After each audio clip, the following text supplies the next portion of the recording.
Et bonjour à tous. Donc je vous retrouve pour une vidéo sur les règles du jeu de cartes Tsubasa Football Card Game. J'ai traduit les règles du jeu en français pour pouvoir y jouer un petit peu en famille. Le jeu de cartes étant sorti en décembre 2018, je vous invite à regarder les quelques unboxings qui existent. Il y en a 4 en français. Pour vous le procurer, il faut le commander via des sites d'import, donc Amiami, Cardotaku et d'autres. Et la boîte de 24 boosters coûte entre 50 et 60 euros, frais de port compris. Donc on en vient aux règles du jeu. Pour pouvoir jouer, il va vous falloir des terrains que vous pouvez trouver dans les liens que je vais vous donner juste en dessous, ou sur le site officiel. Donc, vous pouvez aussi les obtenir dans les starter packs, starter deck, qui vont coûter dans les 20 euros le le pack de démarrage. En plus de ça, je vous conseille d'imprimer la règle de jeu. Donc la règle de jeu que j'ai traduite, vous pouvez voir ici, j'ai mis en français, je vous mettrai le lien aussi. Et il vous faut des cartes, environ 40 cartes. Avant de commencer sur une partie, je vous montrerai ça vu d'en haut. Je vais un peu vous expliquer les différentes cartes. Donc vous avez les cartes personnages et les cartes ex. Les cartes personnages. Donc on va avoir l'image du personnage et ce qui va être surtout important, ça va être ces 4 points. Sur certains personnages, vous avez des capacités. Donc, par exemple, celle-ci, vous avez des capacités qui vont vous permettre, dans certains cas, soit d'aller chercher un joueur dans la pioche, soit chercher un joueur dans la défausse, rajouter des points de défense, d'attaque, d'assist, etc. qui sont activables selon certaines conditions. On va avoir 4 points. Défense, cover, assist, offense. Et ces points, ils vont dépendre de là où vous la placez, là où vous placez votre carte sur le terrain. En plus de ça, on va avoir sur certaines cartes un icône gardien. Tiens, voilà, hop. Ici, icône gardien. Donc cet icône gardien, il est très important. Il va permettre de savoir si vous pouvez arrêter ou non le tir de l'adversaire. Donc je reviendrai dessus sur la partie. Vous pouvez mettre au maximum 8 cartes dans un deck, donc dans un paquet de jeux. Vous pouvez mettre au maximum 8 cartes avec l'icône gardien, pas plus. Le paquet, on doit le faire de 40 cartes minimum. J'ai pas lu de maximum, donc je suppose que c'est 44 minimum. Il n'y a pas non plus écrit de minimum ou de maximum de cartes identiques. À part que vous devez avoir 8 cartes de gardien maximum. À côté de ça, vous allez avoir le deck d'ex cartes, d'extra cartes, 1, 2. Donc il en faut 6 maximum, pas plus. Ces 6 cartes, elles vont être dans un deck à part. Sur le terrain, vous allez avoir le deck des personnages d'un côté et le deck extra de l'autre. Le deck des personnages, vous ne pourrez pas le regarder pendant toute la partie, alors que le deck des extra cartes, vous pourrez les regarder pour voir ce que vous avez dans vos cartes, les replacer là où vous voulez et choisir laquelle vous voulez retourner. C'est vous qui choisissez, c'est pas du hasard comme avec les personnages. Au niveau donc des cartes extra, à quoi elles servent? Elles servent à 2 choses. Une capacité, qui va permettre de rajouter des points de défense, des points d'attaque, etc. Et un tir, et des cartes de tir.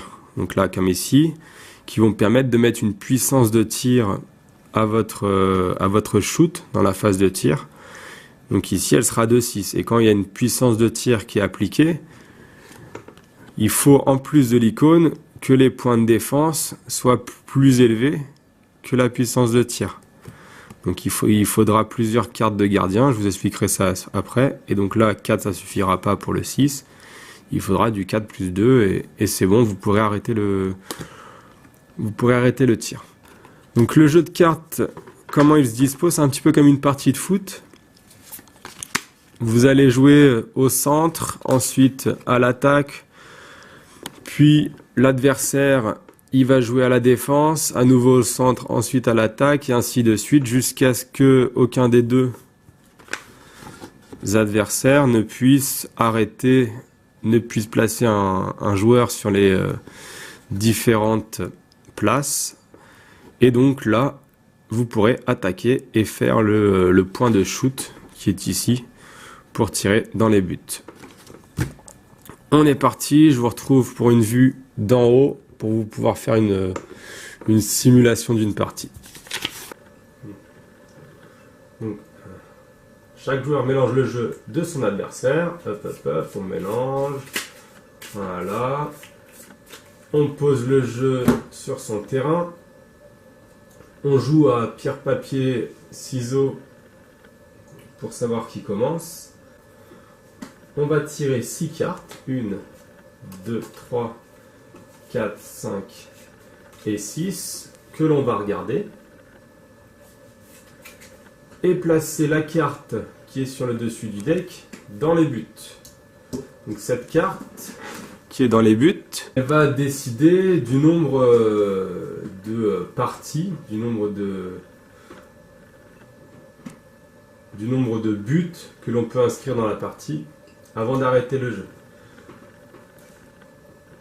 Là, le jeu en lui-même, il nous dit d'en mettre qu'une seule. Si vous voulez que le jeu dure plus longtemps, vous pouvez vous amuser à en mettre 3 par exemple. On en met 3, hop.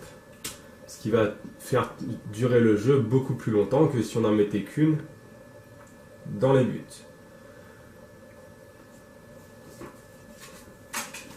Je reviens là-dessus, j'en mets qu'une seule.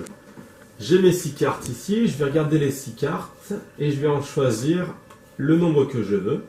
On peut garder les 6, on peut en garder aucune, on peut en garder 2, 3, à vous de choisir. Donc là, au hasard, j'en prends 3.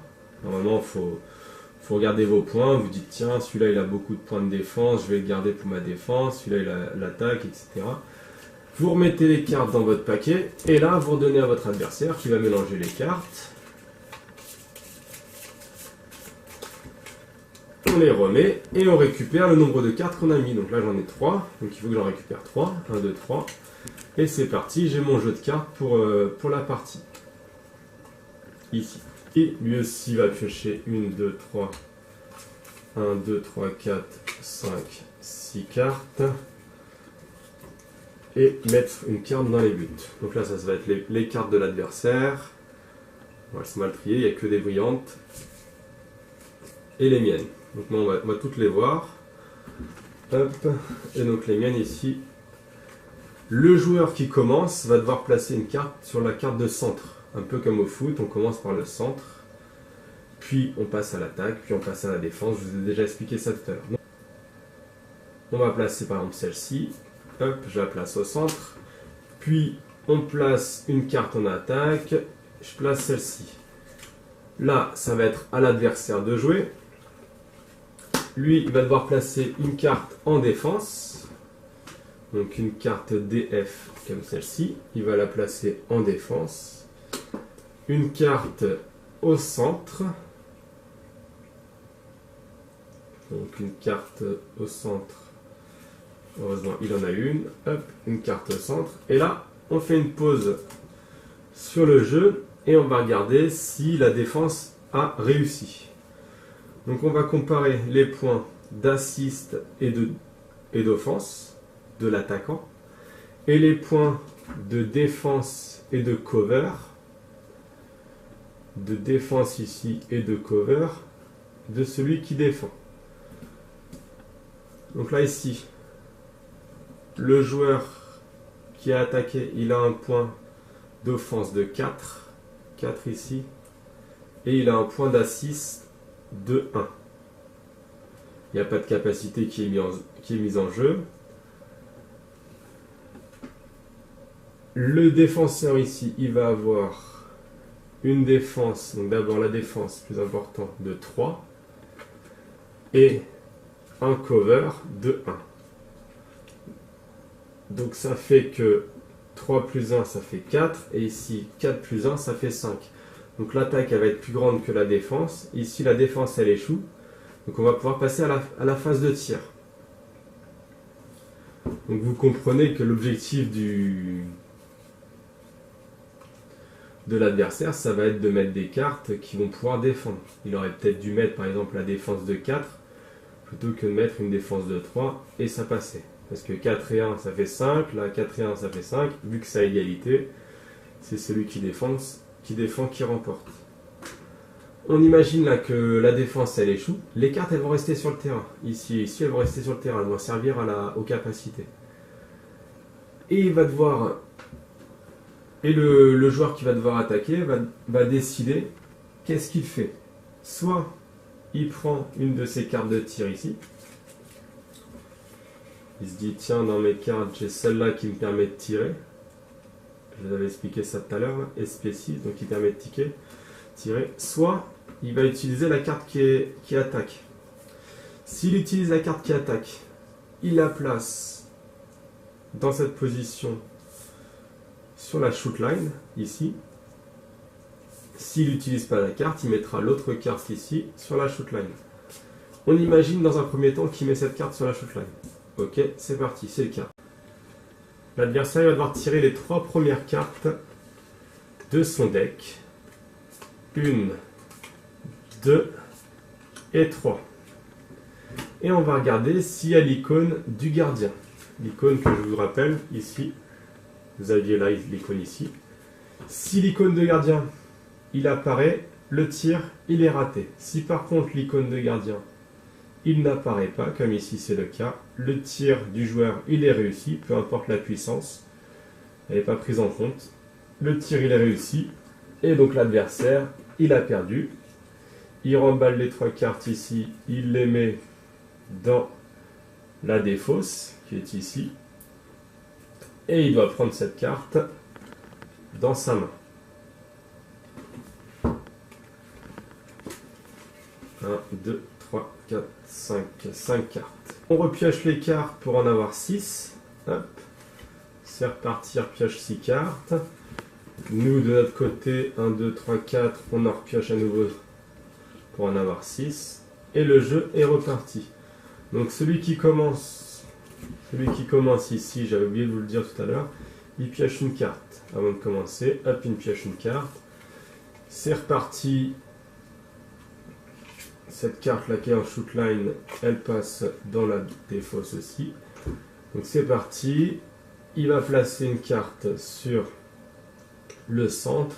Donc une carte de centre MF.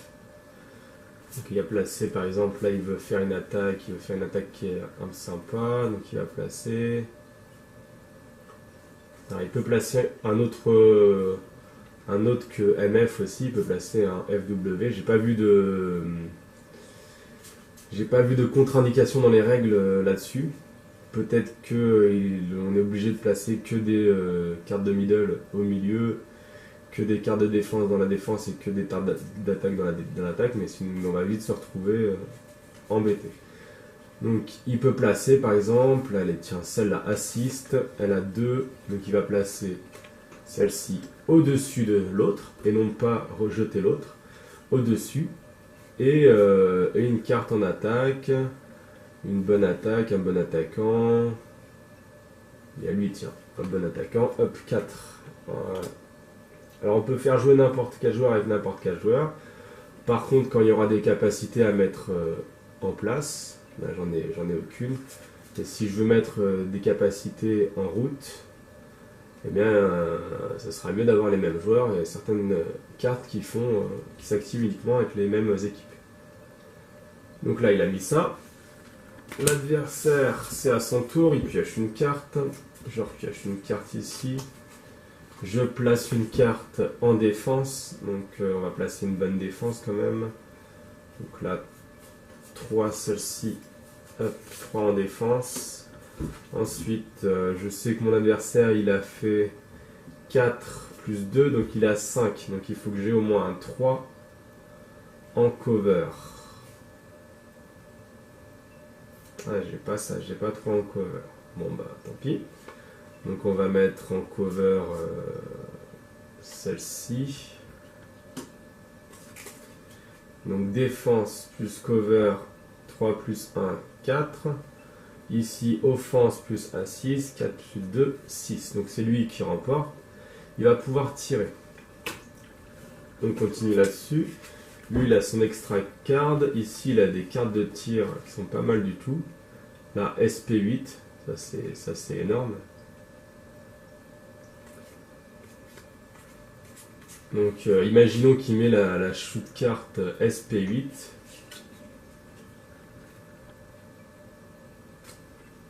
Il va faire un tir de 8. Et moi, il va falloir que dans mes 3 cartes, ici, j'ai plus de 8 en défense. Ce qui va être très très chaud. Donc 1. Ouh, pas mal là. Déjà. 2. Oh bah voilà. J'ai eu beaucoup de chance. Et 3. Ok. Bon, je sais pas comment il rangeait le jeu. Donc là, j'ai 3 avec l'icône gardien. Donc 3 qui vont rentrer en jeu dans la défense. 4 plus 4 plus 4, ça fait 12. Donc les 12 plus l'icône gardien, ça me fait arrêter son tir de 8. Son tir de 8 là, il va être arrêté. Vu que là il a un tir, il fallait vraiment que je prenne en considération les défenses en plus, donc ça fait 4 et 4, 12. Le tir est arrêté. Les gardiens, alors normalement les gardiens qui ont été utiles dans la défense, ils vont aller sur le banc. Ici et ici. Donc par exemple, voilà, les deux gardiens, ceux-là, celui-là je vais pas être obligé de le faire, donc ces deux gardiens-là, je vais les mettre. Je sais pas si on doit mettre les 3 ou pas, là j'ai pas trop compris là-dessus dans les règles. Et l'autre, je vais le mettre dans la défausse. J'ai arrêté le but, donc c'est à nouveau à mon tour. Alors mes cartes, elles sont où? Elles sont ici. 1, 2, 3, 4, 5. J'en repioche une, 6. Mon adversaire, 1, 2, 3, 4, 5. Il leur pioche une 6. Cette carte de tir, il va devoir la placer dans son extra card, dans son deck extra. Et il la met face visible. Face visible, ça veut dire quoi? Ça veut dire qu'il ne pourra plus la réutiliser.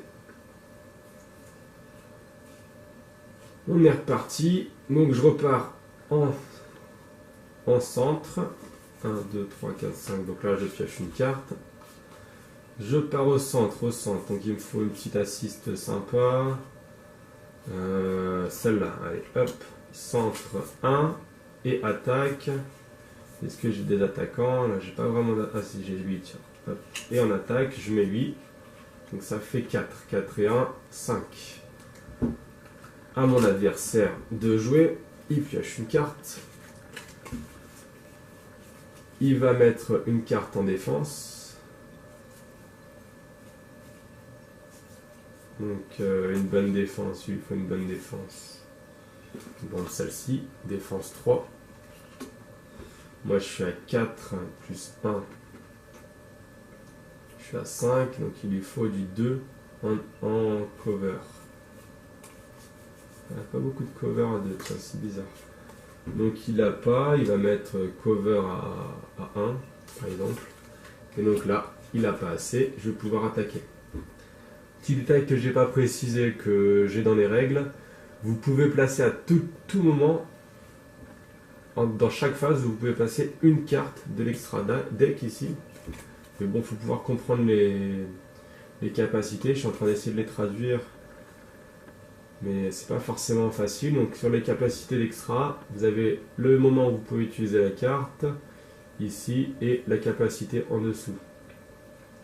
Cette carte va peut-être permettre de rajouter un peu plus en cover. Donc là, par exemple, il rajoute maintenant dans cette phase de centre. Hop, il rajoute et peut-être qu'il aurait pu défendre le jeu. On imagine qu'il n'ait pas pu défendre.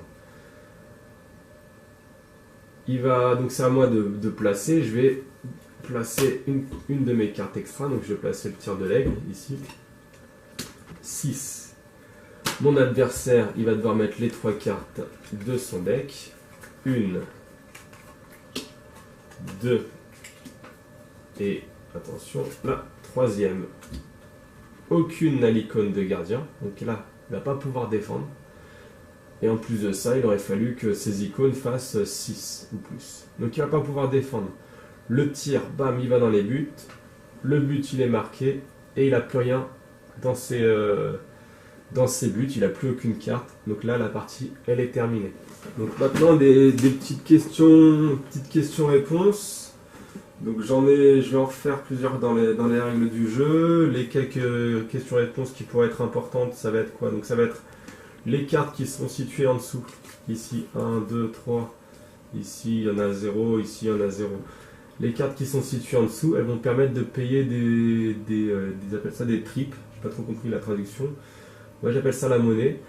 Donc, ça va permettre de payer pour la capacité. Si, imaginons sur cette carte, il y a marqué pour avoir plus 2 en assist, payer 2 tripes ou 2 monnaies. Et ben, il va falloir qu'on paye 1 et 2 cartes qui sont en dessous et les mettre dans la défausse. Hop, je les paye, je les mets dans la défausse et c'est parti, je peux activer mon plus 2 en assist et avoir un assist de 3. Donc ça c'est la première chose. Donc là je vous invite à suivre la page Facebook que je vais faire pour avoir les traductions. Deuxième point, imaginons là on voit par exemple mon adversaire qui n'a plus rien dans son deck. Vous n'avez plus rien dans votre deck, et bien vous allez prendre les cartes de la défausse, qui sont ici, les mélanger,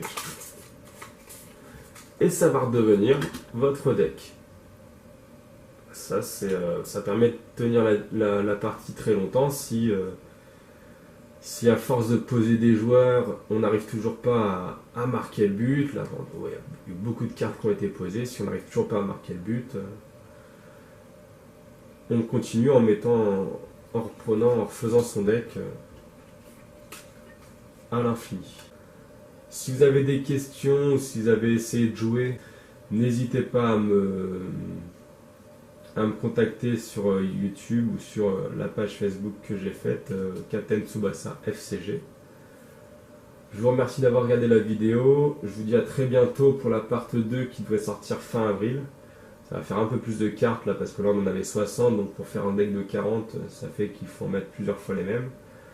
Normalement il y en a 82 qui sortent fin avril, 82 nouvelles, donc ça va être bien cool.